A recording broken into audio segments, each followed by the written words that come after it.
শাবনূরের সাথে সালমান শাহর প্রেম কি ছিল না? এটা তো সালমান শাবনূর ডন একটা জুটি বলতে গেলে ওরা নায়ক ডন আসে কোত্থেকে? ত্রিমুখী প্রেম না, প্রেম থাকলে নায়িকার সাথে নায়কের ছিল। সালমান শাবনূর একটা জুটি, এতে তো প্রেম প্রীতির উপরই তো একটা ছবি ডিপেন্ড করে, রাইট? তাহলে আপনার ভাষায় তাদের প্রেম ছিল না, কেন প্রেম থাকবে?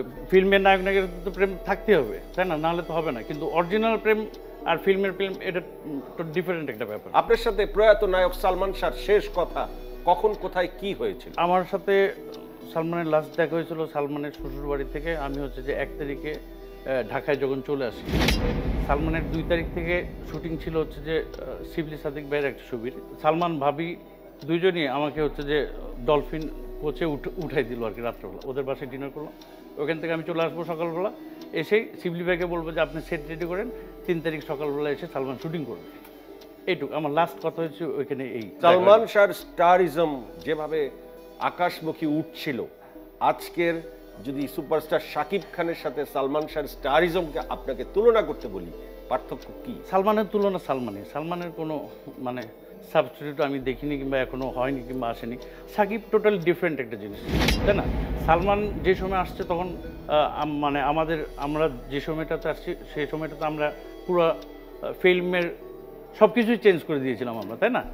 আর সাকিব এসে তো তৈরি জিনিসগুলোই পেয়ে গেছে সব, সেটা মডার্নিজম বলেন, ফ্যাশন বলেন, অ্যাকশন বলেন, অভিনয় বলেন, রাইট? আর সালমানকে আমি মনে করি যে আইডল হিসেবে দেখা উচিত।